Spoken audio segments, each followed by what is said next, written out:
तो दोस्तों एक बार फिर से स्वागत है आप सभी का आपके अपने favourite English learning channel scholar English पर। मेरा नाम है दीपिका कुमावत और मैं इस चैनल पर वेरियस कॉम्पिटिटिव एग्जाम्स के लिए इंग्लिश सब्जेक्ट टीच करती हूँ। तो बेसिकली आज के इस वीडियो में हम डिस्कस करने जा रहे हैं द हिंदू एडिटोरियल का वोकैब एनालिसिस। आशा करती हूँ कि आप इन सेशंस के साथ रेगुलरली जुड़ रहे हैं और इनका बेनिफिट भी उठा रहे हैं, क्योंकि इन सेशंस का मकसद है आपकी वोकैब पावर को और ज़्यादा इन्हांस करना। और ये जो वोकैब सेशंस है ये बैंक, एसएससी, रेलवे, यूपीएससी या फिर किसी भी कॉम्पिटिटिव एग्जाम के लिए इक्वली बहुत ही ज़्यादा इंपॉर्टेंट है। तो चलिए और ज़्यादा देर ना करते हुए बढ़ते हैं हमारे वोकैब शो की ओर और जानेंगे कि आज का हमारा सबसे पहला वर्ड कौन सा है। तो दोस्तों हमारा सबसे पहला वर्ड आता है डिस्टेंड। दोस्तों डिस्टेंड का मतलब होता है फूलना या फिर फैलना। जैसे कि मान लो तुम पार्टी में गए और वहाँ तुमने जो है वो बहुत ज़्यादा खाना खा लिया, जैसे कि पिज़्ज़ा, पास्ता, कोक और डेजर्ट सब कुछ। अब तुम्हारा पेट इतना ज़्यादा भर चुका है कि वो लगता है जैसे कि वो फूल चुका है। तुम्हें थोड़ा अनकंफर्टेबल भी फील हो रहा है, जैसे कि तुम्हारा पेट टाइट हो चुका है। दोस्तों यही फीलिंग और फिजिकल चेंज होता है डिस्टेंड। मतलब कि जब कोई चीज़ प्रेशर की वजह से फूल जाती है या फिर एक्सपेंड हो जाती है, यानी कि आकार में बड़ी हो जाती है, तो उसे हम कहते हैं डिस्टेंड होना। जैसे कि ये जो वर्ड है वो डॉक्टर के लैंग्वेज में भी यूज़ होता है। जैसे कि अगर किसी का स्टमक गैस या फिर लिक्विड से भर जाए और विजिबली फूल जाए तो कहते हैं कि एब्डोमेन इज डिस्टेंटेड। सिंपल वर्ड्स में आपको याद रखना है कि डिस्टेंट का मतलब होता है प्रेशर से किसी चीज़ का बाहर की तरफ फूल जाना या फिर मतलब कि एक्सपैंड हो जाना, बड़ा हो जाना। तो उसे हम क्या कहेंगे, उसे हम कहेंगे डिस्टेंड होना। और दोस्तों ये हमारे पास पार्ट्स ऑफ स्पीच में वर्ब है, यानी कि क्रिया है। सिनोनिम इसका होता है स्वेल, एक्सपैंड, इन्फ्लेट या फिर बल्ज। दोस्तों स्वेल का वैसे तो मतलब होता है किसी चीज़ पर सूजन आ जाना। अब सूजन आने से क्या होता है कि कोई चीज़ जो है वो मतलब कि आकार में बड़ी हो जाती है। तो उसे कॉन्टेक्स्ट के लिए यहाँ पर जो है वो मतलब कि स्वेल को हमारे डिस्टेंट के सिनोनिम के रूप में यहाँ पर बताया गया है, यानी कि किसी चीज़ का जो है वो बड़ा होना, आकार में बड़ा होना बेसिकली। एक्सपैंड का मतलब होता है कि फैलना, यानी कि बढ़ना कोई चीज़, यानी कि आकार में बड़ी हो जाना। इन्फ्लेट का भी मतलब होता है कोई चीज़ जो है वो मतलब कि फूलना या फिर फैलना। और वहीं बल्ज का मतलब होता है कि जिस पर किसी चीज़ पर जो है वो कोई चीज़ उभर जाना, बेसिकली उभर जाना यानी कि बड़ी होना बेसिकली। तो उसे हम कहते हैं स्वेल, एक्सपैंड, इन्फ्लेट या फिर बल्ज। अब अगर बात करें इसके एंटोनिम की, तो एंटोनिम इसका है कॉन्ट्रैक्ट, श्रिंक, डिफ्लेट या फिर कंप्रेस। दोस्तों कॉन्ट्रैक्ट, श्रिंक, डिफ्लेट या फिर कंप्रेस, इन चारों का ही मतलब होता है कि कोई चीज़ जो है वो मतलब कि सहम जाना, कोई चीज़ सिकुड़ जाना, बिल्कुल ही कम हो जाना अपने साइज में, तो उससे हम कहते हैं कॉन्ट्रैक्ट, श्रिंक, डिफ्लेट या फिर कंप्रेस। अब अगर बात करें इसके एग्जाम्पल की, तो एग्जाम्पल इसका है the balloon began to distend as air was pumped into it. यानी कि जो बलून है वो जो है वो मतलब कि साइज में, यानी कि आकार में बड़ा होने लगा, फूलने लगा, यानी कि उसका जो आकार है वो फैलने लगा, क्योंकि उसके अंदर जो है वो मतलब कि हवा भरी जा रही थी। यानी कि जैसे ही बलून के अंदर जो है वो हवा गई तो वो बलून क्या हुआ, तो एक्सपैंड हुआ यानी कि मतलब कि साइज में, आकार में बड़ा हो चुका था। तो इस कॉन्टेक्स्ट में आप समझ पाओगे कि डिस्टेंड यानी क्या होता है और किस तरीके से आपको इसका यूज़ करना चाहिए। देन इसी के साथ हम आगे जाएंगे हमारे नेक्स्ट वर्ड की और जानेंगे कि इसके बाद हमारा अगला वर्ड कौन सा है। तो दोस्तों इसके बाद हमारा वर्ड आता है मॉरेटोरियम। दोस्तों मॉरेटोरियम का मतलब होता है स्थगन, अवकाश या फिर रोक। जैसे कि मान लो तुमने बैंक से लोन लिया है, पर एक टाइम ऐसा आता है जब तुम्हारी फाइनेंशियल कंडीशन थोड़ी वीक हो जाती है। बैंक तुम्हें टेम्पररीली बोलता है कि अभी कुछ महीने तक तुम्हें ईएमआई नहीं देनी, पेमेंट थोड़ा टाइम के लिए रोका जा रहा है। तो ये जो टेम्पररी स्टॉप है, यानी कि ये जो टेम्पररीली किसी चीज़ को रोका जा रहा है, स्पेशली किसी रूल को, किसी पेमेंट को या फिर किसी एक्शन को, तो उसे कहते हैं मोरेटोरियम। जैसे कि अगर आपको कुछ और एग्जांपल्स देकर बताऊं, तो गवर्नमेंट अगर स्टूडेंट्स के लोन रिपेमेंट कुछ टाइम के लिए रोक दे तो वो है लोन मोरेटोरियम। कंपनी अगर हायरिंग प्रोसेस टेम्पररीली के लिए रोक दे तो वो है हायरिंग मोरेटोरियम। वही अगर स्कूल अगर एग्जाम्स पोस्टपोन कर दे ड्यू टू फ्लड तो वो है एग्जाम मोरेटोरियम। तो सिंपल वर्ड्स में मोरेटोरियम का मतलब होता है किसी एक्टिविटी या फिर रूल को टेम्पररीली स्टॉप कर देना, यानी कि रोक देना, उस पर रोक लगा देना। तो उसे हम क्या कहेंगे, उसे हम कहेंगे मोरेटोरियम। और दोस्तों ये हमारे पास पार्ट्स ऑफ स्पीच में नाउन है। अब अगर बात करें इसके सिनोनिम की, तो सिनोनिम इसका है सस्पेंशन, पॉज, हॉल्ट या फिर डिले। दोस्तों इन चारों का मतलब होता है या तो किसी काम को मतलब कि आगे बढ़ा देना, यानी कि किसी काम को टाल देना, किसी काम को रोक देना। हॉल्ट का मतलब होता है कि किसी काम में बाधा लाना, किसी काम में रुकावट लाना। डिले का मतलब होता है देरी कर देना। पॉज का मतलब होता है रोक देना। सस्पेंशन का भी मतलब होता है कि किसी काम को स्थगित कर देना, बिल्कुल पोस्टपोन कर देना, तो उसे हम कहते हैं सस्पेंशन। जैसे हम सस्पेंड कहते हैं उस तरीके से होता है सस्पेंशन। अब अगर बात करें इसके एंटोनिम की, तो एंटोनिम इसका है कंटिन्यूएशन, कमेंसमेंट, रिजम्पशन या फिर स्टार्ट। दोस्तों रिजम्पशन या फिर स्टार्ट का तो मतलब होता है कि किसी चीज़ की मतलब की शुरुआत करना, आरंभ करना, प्रारंभ करना। कंटिन्यूएशन या फिर कमेंसमेंट का मतलब होता है किसी चीज़ का निरंतर चालू रहना, यानी कि किसी चीज़ का जो है वो मतलब कि शुरू रहना, बेसिकली कंटिन्यू रहना, तो उसे हम कहते हैं कंटिन्यूएशन या फिर कमेंसमेंट। अब अगर बात करें इसके एग्जाम्पल की, तो एग्जाम्पल इसका है the government announced a moratorium on new construction projects. यानी कि गवर्नमेंट ने क्या किया कि जो नए कंस्ट्रक्शन प्रोजेक्ट है उन्हें जो है वो मतलब कि रोकने की घोषणा की, यानी कि अनाउंसमेंट की। यानी कि कुछ समय के लिए जो है वो सारे कंस्ट्रक्शन प्रोजेक्ट्स क्या रहेंगे, तो बंद रहेंगे, यानी कि उन पर रोक लगाई दी जाएगी। तो इस कॉन्टेक्स्ट में हम जो है वो मोरेटोरियम इस वर्ड का अलग अलग सेंटेंसेस में यूज़ कर सकते हैं। देन इसी के साथ हम आगे जाएंगे हमारे नेक्स्ट वर्ड की और जानेंगे कि इसके बाद हमारा अगला वर्ड कौन सा है। तो दोस्तों इसके बाद हमारा अगला वर्ड आता है रेस्पाइट। दोस्तों रेस्पाइट का मतलब होता है विश्राम, अंतराल, अस्थायी राहत। जैसे कि मान लो तुम पूरा दिन पढ़ाई कर रहे हो, जैसे कि नोट्स, असाइनमेंट और टेस्ट प्रिपरेशन सब कर लिया। रात तक दिमाग जो है वो तुम्हारा थोड़ा थक चुका है। अब तुम सोच रहे हो कि बस थोड़ा सा ब्रेक मिल जाए। तभी फिर तुम्हारी मम्मी आती है और कहती है कि थोड़ा सा आराम कर लो, यानी कि थोड़ा सा रेस्ट कर लो। तो दोस्तों वो जो छोटा सा ब्रेक, वो जो रिलीफ का मोमेंट है, वही होता है रेस्पाइट। मतलब कि थोड़ी देर के लिए आराम या फिर रिलीफ मिलना किसी स्ट्रेस या हार्डवर्क से, तो उसे हम क्या कहेंगे, उसे हम कहेंगे रेस्पाइट। जैसे कि अगर आपको डेली लाइफ के कुछ और एग्जांपल्स दूं, तो ऑफिस के बीच में लंच ब्रेक, तो वो भी एक रेस्पाइट होता है। बारिश के दिन जब हीट से थोड़ा हमें सुकून मिलता है, तो वो भी एक तरीके का रेस्पाइट होता है। या फिर एग्जाम्स के बाद छोटी सी हॉलीडे मिल जाती है, तो वो तो दोस्तों प्योर रेस्पाइट होता है।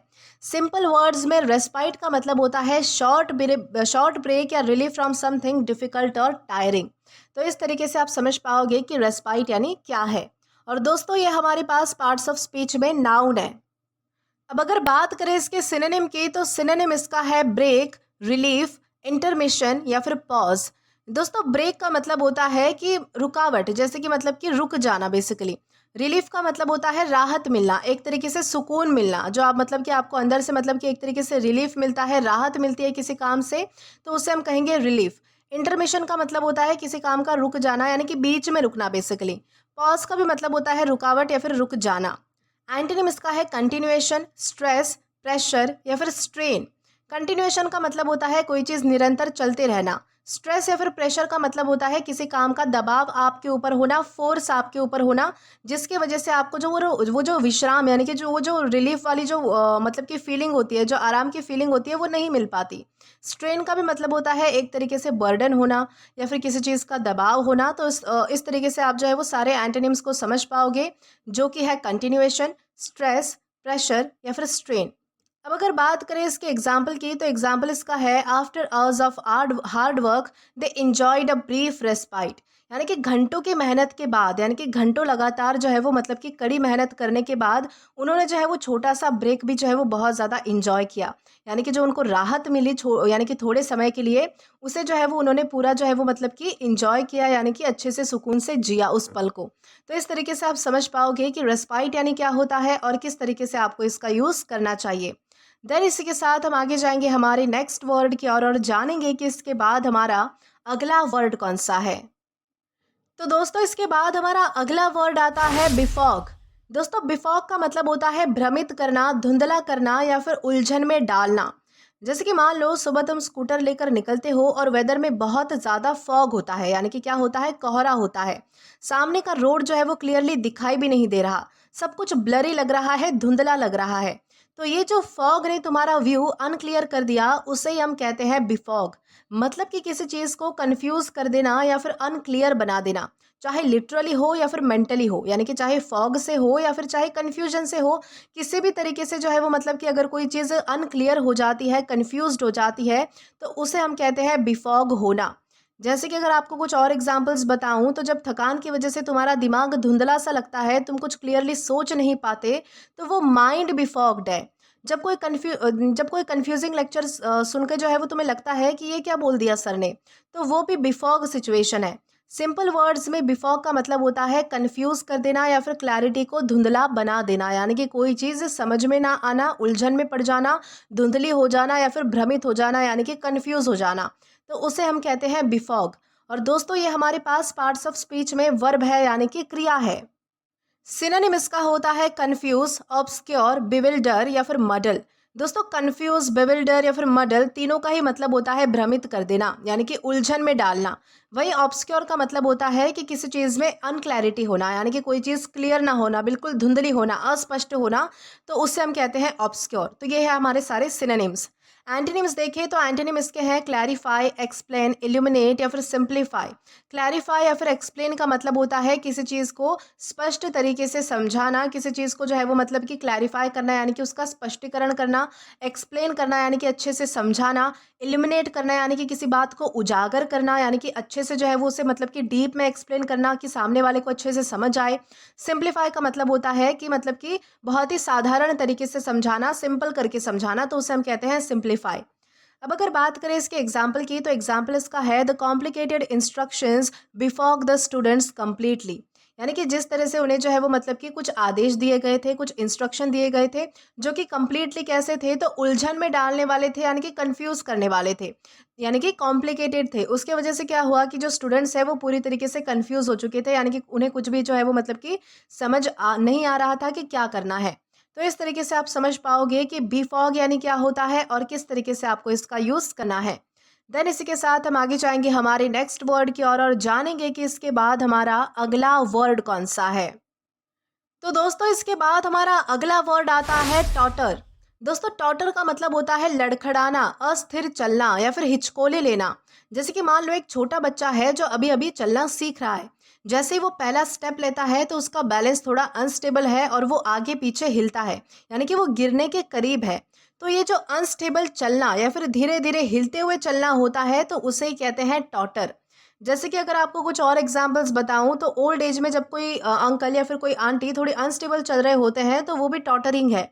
ड्रंक पर्सन या फिर स्लिपरी सरफेस पर स्लोली हिलते हुए चलना, तो वो भी एक तरीके से टॉटर करना होता है, क्योंकि आप वहां पर जो है वो लड़खड़ा कर चलते हो, यानी कि ऐसे चलते हो जैसे कि आप अभी गिरने वाले हो। यानी कि सिंपल वर्ड्स में टॉटर का मतलब होता है अनस्टेडी और shaky walking almost about to fall, यानी कि ऐसी चाल जिसमें ऐसा लगे कि अभी जो है वो सामने वाला पर्सन गिरने ही वाला है, यानी कि उसके जो कदम है वो थोड़े लड़खड़ाते हैं, अस्थिर होते हैं। तो इस तरीके से आप समझ पाओगे कि टॉटर यानी क्या होता है। दोस्तों ये हमारे पास पार्ट्स ऑफ स्पीच में वर्ब है, यानी कि क्रिया है। सिनोनिम इसका है वॉबल, स्टैगर, फॉल्टर या फिर स्वे। इन चारों का ही मतलब होता है कि कदम सही से टिक नहीं पाना, बिल्कुल लड़खड़ाना, अस्थिर तरीके से चलना या फिर इधर उधर जो है वो हिलते हुए चलना, यानी कि अनस्टेबल तरीके से चलना या फिर ऐसे चलना जैसे कि तुम गिरने वाले हो। तो उससे हम कहेंगे वॉबल, स्टैगर, फॉल्टर या फिर स्वे। एंटोनिम इसका है स्टेडी, स्टेबलाइज, बैलेंस या फिर फर्म। दोस्तों स्टेडी का मतलब होता है जो मतलब कि स्थिर रहे। स्टेबलाइज का भी मतलब होता है जो एकदम स्थिर है, जो बिल्कुल हिलता नहीं है। बैलेंस का भी मतलब है जिसका संतुलन होता है अपने कदमों पर या फिर किसी भी चीज़ पर, तो उसे हम जो है वो बैलेंस कहते हैं। फर्म का मतलब होता है बिल्कुल दृढ़ होना, यानी कि बिल्कुल जो है वो टिके रहना, बेसिकली हिलना नहीं, तो उसे हम कहते हैं स्टेडी, स्टेबलाइज, बैलेंस या फिर फर्म। अब अगर बात करें इसके एग्जाम्पल की, तो एग्जाम्पल इसका है the old man tottered across uneven path. यानी कि जो एक बूढ़ा आदमी था वो क्या हुआ कि मतलब कि जो अनइवन पाथ था, यानी कि जो रास्ता था वो थोड़ा टेढ़ा मेढ़ा था, यानी कि थोड़ा खराब था, ऊपर नीचे था। उसका सरफेस जो है वो बिल्कुल मतलब कि एक तरीके से समान नहीं था। तो मतलब कि जो बूढ़ा आदमी था वो उस रास्ते पर लड़खड़ा रहा था, क्योंकि वो जो रास्ता था वो भी सही तरीके का अच्छा नहीं था। तो इस तरीके से आप समझ पाओगे कि टॉटर यानी क्या होता है और किस तरीके से आपको इसका यूज़ करना चाहिए। देन इसी के साथ हम आगे जाएंगे हमारे अगले वर्ड की ओर। तो दोस्तों इसके बाद हमारा अगला वर्ड आता है सेंटिएंट। दोस्तों सेंटिएंट का मतलब होता है संवेदनशील, जागरूक या फिर अनुभूति रखने वाला। जैसे कि मान लो तुम अपने डॉग के साथ हो और तुम उसके आंखों में इमोशंस देख सकते हो, वो तुम्हारी बातें समझ रहा है, खुद खुशी या फिर उदासी जो है वो मतलब कि फील भी कर रहा है। तो ये जो लिविंग बीइंग अपने सराउंडिंग्स और फीलिंग्स को महसूस कर सकती है उसे ही सेंटिएंट कहते हैं। जैसे कि कुछ और एग्जांपल्स बताऊं तो ह्यूमंस ऑब्वियसली सेंटिएंट है क्योंकि तुम सोच सकते हो, फील कर सकते हो और रिएक्ट भी कर सकते हो। कुछ एनिमल्स जैसे कि डॉग्स, कैट्स, डॉल्फिन्स भी सेंटिएंट माने जाते हैं। सिंपल वर्ड्स में सेंटिएंट का मतलब होता है capable of feeling, perceiving and being aware. तो इस तरीके से आप समझ पाओगे कि सेंटिएंट यानी क्या होता है और किस तरीके से आपको इसका यूज करना चाहिए। दोस्तों ये हमारे पास पार्ट्स ऑफ स्पीच में एग्जेक्टिव है यानी कि विशेषण है। सिनोनिम इसका होता है कॉन्शियस, अवेयर, परसेप्टिव या फिर रिस्पॉन्सिव। दोस्तों कॉन्शियस या फिर अवेयर का मतलब होता है जो जागरूक होता है, जिसे मतलब कि अपने आसपास क्या चल रहा है ये सारी चीज़ें पता हो, यानी कि जो ध्यान देता हो, तो उसे हम कहते हैं कॉन्शियस या फिर अवेयर, जिसे हम ज्ञात भी कह सकते हैं या मतलब कि जागरूक भी कह सकते हैं। परसेप्टिव या फिर रिस्पॉन्सिव का मतलब होता है संवेदनशील, यानी कि जो व्यक्ति जो है वो मतलब कि किसी के इमोशंस को जो है वो रिस्पॉन्स कर सके, उसे फील कर सके, बेसिकली उसकी अनुभूति रख सके, तो उसे हम कह सकते हैं परसेप्टिव या फिर रिस्पॉन्सिव। एंटोनिम इसका है इनसेंटिएंट, अनअवेयर, अनकॉन्शियस या फिर अनरिस्पॉन्सिव। दोस्तों इनसेंटिएंट का मतलब होता है जिसमें कोई संवेदना नहीं है, जिसमें कोई जागरूकता नहीं है, यानी कि जिसमें कोई अनुभूति नहीं है। अनअवेयर का मतलब होता है जिसे किसी चीज़ के बारे में पता ना हो। अनकॉन्शियस का भी मतलब होता है जिसे किसी चीज़ के बारे में कुछ भी इंफॉर्मेशन ना हो, कोई भी नॉलेज ना हो, जो किसी चीज़ को लेकर जागरूक ना हो। और वहीं अनरिस्पॉन्सिव का मतलब होता है कि जो किसी चीज़ पर रिस्पॉन्स या फिर रिएक्ट नहीं करता, तो उसे हम कहते हैं अनरिस्पॉन्सिव। अब अगर बात करें इसके एग्जाम्पल की, तो एग्जाम्पल इसका है humans are sentient beings capable of deep emotions. यानी कि जो मनुष्य होते हैं, यानी कि जो ह्यूमंस होते हैं, वो बहुत ही ज़्यादा सेंटिएंट होते हैं, यानी कि संवेदनशील होते हैं, जागरूक होते हैं, क्योंकि उनके पास जो है वो डीप इमोशंस होते हैं, यानी कि उनके पास क्या होती है, तो उनके पास भावनाएं होती है, इसीलिए उन्हें सेंटिएंट माना जाता है। तो इस तरीके से आप समझ पाओगे कि सेंटिएंट यानी क्या होता है और किस तरीके से इसका यूज़ करना चाहिए। देन इसी के साथ हम आगे जाएंगे हमारे नेक्स्ट वर्ड की ओर और जानेंगे कि इसके बाद हमारा अगला वर्ड कौन सा है। तो दोस्तों इसके बाद हमारा वर्ड आता है डीजेनरेसी। दोस्तों डीजेनरेसी का मतलब होता है पतन, भ्रष्टता या फिर गिरावट। जैसे कि मान लो एक पुरानी बिल्डिंग है जो सालों से मेंटेन नहीं हुई, धीरे धीरे जो है वो उसकी दीवारें क्रैक हो गई, पेंट भी उतर गया और ओवरऑल स्ट्रक्चर वीक और अनसेफ लगने लगा। तो ये जो ग्रेजुअल डिक्लाइन है, यानी कि किसी चीज़ का पतन की ओर जाना, किसी चीज़ का मतलब कि अपने विनाश की ओर जाना धीरे धीरे करके, तो वही होता है मतलब कि डीजेनरेसी, यानी कि ग्रेजुअल डिक्लाइन या फिर डिटेरियोरेशन है, उसे हम कहेंगे डीजेनरेसी। जैसे कि अगर आपको कुछ और एग्जांपल्स बताऊं, तो हेल्थ में अगर अनहेल्दी लाइफस्टाइल से जो है वो अगर बॉडी वीक हो जाती है, तो वो होती है फिजिकल डीजेनरेसी। सोसाइटी में अगर वैल्यूज़ या एथिक्स डिक्लाइन हो रहे हो, तो वो है मॉरल डीजेनरेसी। यानी कि सिंपल वर्ड्स में डीजेनरेसी का मतलब होता है ग्रेजुअल डिक्लाइन, यानी कि किसी चीज़ का जो है वो मतलब कि धीरे धीरे जो है वो मतलब कि नाश की ओर जाना, डिटेरियोरेशन या फिर लॉस ऑफ क्वालिटी।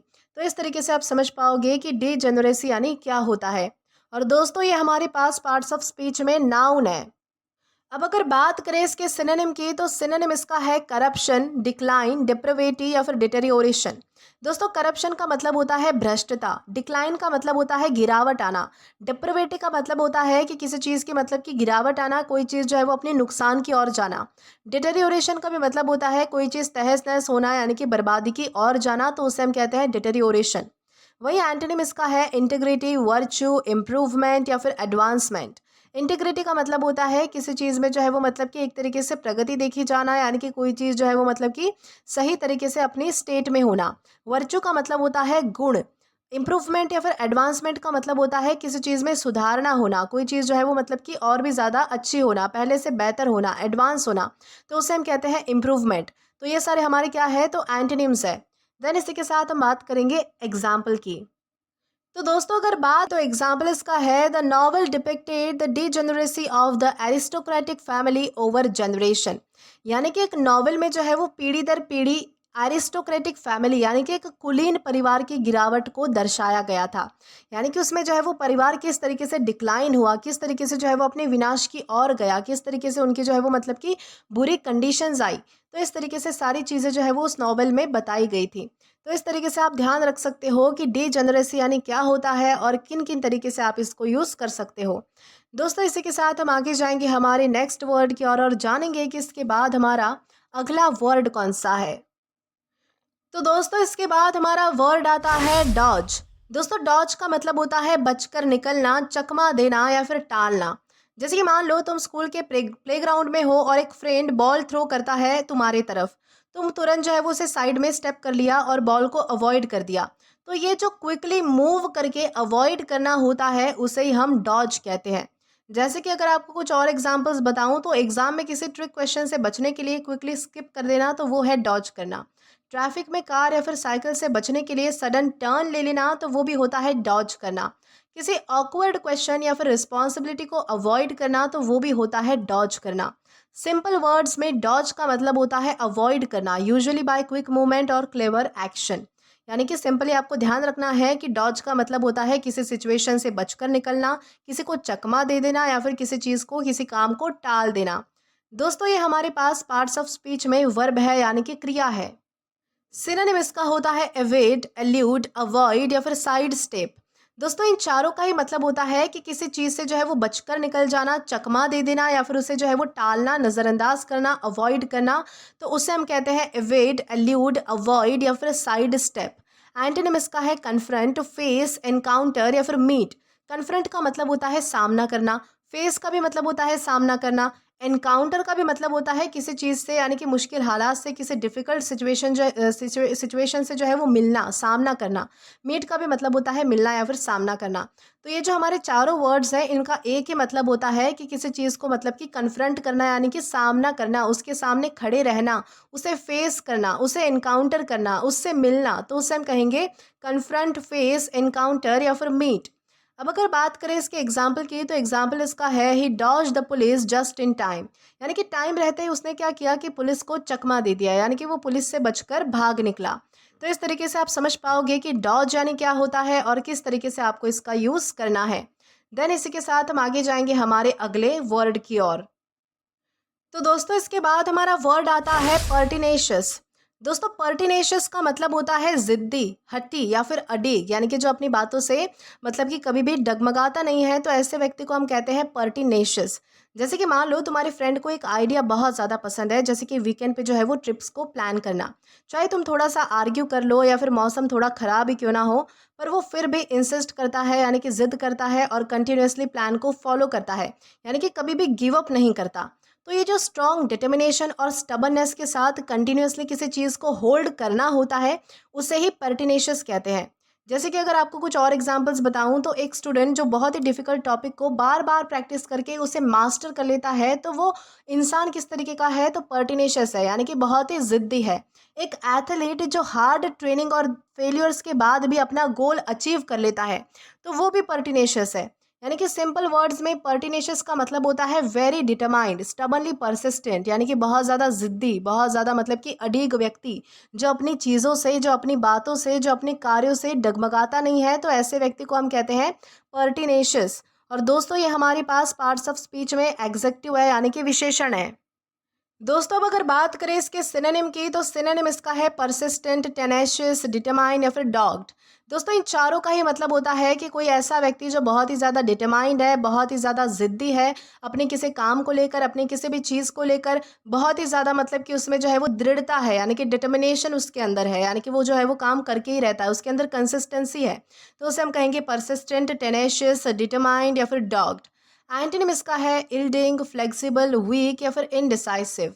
यानी कि ऐसा व्यक्ति जो मतलब कि कभी भी अपनी बातों को बदल सकता है, यानी कि फ्लेक्सिबल है, लचीला है, यानी कि अपनी बात पर टिके नहीं रहता, यानी कि कभी भी जो है वो मतलब कि अपनी चीज़ों को चेंज कर सकता है, उसके अंदर जो है वो मतलब कि स्टेबिलिटी नहीं है। इनडिसाइसिव है, यानी कि उसमें जो है वो डिसीजन लेने की पावर नहीं है, अपनी डिसीजंस पे वो टिका नहीं रह सकता। तो ऐसे व्यक्ति को हम कहते हैं इल्डिंग, फ्लेक्सिबल, वीक यानी कि कमज़ोर या फिर इनडिसाइसिव। अब अगर बात करें इसके एग्जाम्पल की तो एग्जाम्पल इसका है she was pertinacious in her efforts to improve the school. यानी कि वो जो है वो स्कूल को सुधारने में अपने एफर्ट्स को लेकर जो है वो बहुत ही ज़्यादा ज़िद्दी थी, यानी कि उसने जो है वो ठान लिया था कि जब तक मैं ये स्कूल जो है वो ठीक नहीं कर देती, जब तक इस स्कूल को सुधार नहीं देती, तब तक तो मैं जो है वो बिल्कुल नहीं रुकूंगी। यानी कि उसमें क्या है, तो एक तरीके का डिटर्मिनेशन है, यानी कि वो स्टबनली परसिस्टेंट है, यानी कि बहुत ज़्यादा ज़िद्दी है, अपनी बातों से डिगमगाती नहीं है, तो उसे हम कहते हैं पर्टिनेशियस। तो दोस्तों इस तरीके से आप जो है वो पर्टिनेशियस इस वर्ड का अलग अलग सेंटेंसेस में यूज़ कर सकते हो। देन इसी के साथ हम आगे जाएंगे आज के हमारे लास्ट वर्ड की ओर और जानेंगे कि वो वर्ड हमारा कौन सा होता है। तो दोस्तों आज का हमारा लास्ट वर्ड आता है परूजल। दोस्तों परusal का मतलब होता है ध्यान पूर्वक अध्ययन या फिर शांति पूर्वक यानी कि सावधानी पूर्वक पढ़ाई करना किसी चीज़ की, यानी कि किसी चीज़ को अच्छे से डिटेल में समझने की कोशिश करना। जैसे कि मान लो तुम्हारे टीचर ने तुम्हें होमवर्क के लिए एक आर्टिकल दिया है, तुम उस आर्टिकल को ध्यान से लाइन बाय लाइन पढ़ रहे हो ताकि सारे पॉइंट्स आपको अच्छे से समझ आ जाए। तो ये जो केयरफुल रीडिंग या फिर एग्जामिनेशन होती है किसी चीज़ की, उसे ही परusal कहते हैं। जैसे कि अगर आपको कुछ और डेली लाइफ के एग्जांपल्स बताऊं तो न्यूज़पेपर या मैगजीन को ध्यान से पढ़ना, तो वो भी एक तरीके का लीगल डॉक्यूमेंट्स या फिर कॉन्ट्रैक्ट को थोरोली यानी कि अच्छे से पढ़ना, तो वो भी परusal है। मेन्यू को जो है वो रेस्टोरेंट में केयरफुली देखना, तो वो भी परusal है। सिंपल वर्ड्स में परusal का मतलब होता है केयरफुली एंड थोरोली रीडिंग, यानी कि अच्छे से बिल्कुल ध्यान से सावधानी पूर्वक किसी चीज़ को देखना, समझना या फिर पढ़ना। दोस्तों ये हमारे पास पार्ट्स ऑफ स्पीच में नाउन है। सिनोनिम इसका होता है रीडिंग, एग्जामिनेशन, इंस्पेक्शन या फिर स्टडी। दोस्तों इन चारों का ही मतलब होता है कि या तो किसी चीज़ को अच्छे से पढ़ना या फिर किसी चीज़ की जो है वो अच्छे से मतलब कि यानी कि उसे जो है वो अच्छे से समझना, उसका एग्जामिनेशन करना यानी कि उसे जो है वो अच्छे से उसकी छानबीन करना कि इसमें क्या लिखा हुआ है। इंस्पेक्शन करना यानी कि भी मतलब होता है किसी चीज़ को अच्छे से उसकी छानबीन करना, उसे समझना। स्टडी का मतलब होता है किसी चीज़ को जो है वो मतलब कि उसका अध्ययन करना, यानी कि उसे जो है वो समझने की, पढ़ने की कोशिश करना। वही एंटोनिम इसका है इग्नोरेंस, स्किमिंग, निग्लेक्ट या फिर ओवरलुकिंग। दोस्तों इन चारों का ही मतलब होता है कि किसी चीज़ को टालना, किसी चीज़ को जो है वो नज़रअंदाज कर देना, किसी चीज़ को अवॉइड करना, यानी कि किसी चीज़ को ऐसे ही मतलब कि टाल देना, तो उसे हम कहते हैं इग्नोरेंस, स्किमिंग, निग्लेक्ट या फिर ओवरलुकिंग। अब अगर बात करें इसके एग्जाम्पल की, तो एग्जाम्पल इसका है he gave the contract a careful perusal before signing it, यानी कि उसने जो है वो कॉन्ट्रैक्ट को जो है वो साइन करने से पहले अच्छे से पढ़ा, यानी कि उसे जो है वो अच्छे से स्टडी किया कि इसमें क्या क्या बातें लिखी गई है। तो इस तरीके से आप समझ पाओगे कि परusal यानी क्या होता है और किस तरीके से आपको इसका यूज़ करना है। तो दोस्तों आज के लिए बस इतना ही। आज की इस क्लास का पीडीएफ आप हमारे टेलीग्राम चैनल के थ्रू एक्सेस कर सकते हैं।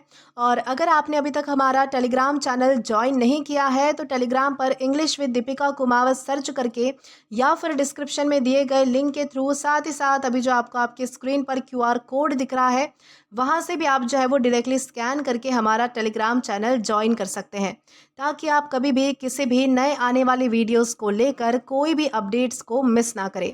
और दोस्तों अगर आपको आज का ये वीडियो पसंद आया है या फिर हेल्पफुल लगा है तो do like this video, subscribe the channel and share as much as you can. और अगर आपने इससे पहले वाले वीडियोस नहीं देखे हैं तो यहाँ पर मैंने एक प्लेलिस्ट प्रोवाइड कर दी है, जहाँ पर आप क्लिक करके वो सभी पहले वाले वीडियोस भी देख सकते हैं और एक्सप्लोर कर सकते हैं। Till then keep learning. Thank you.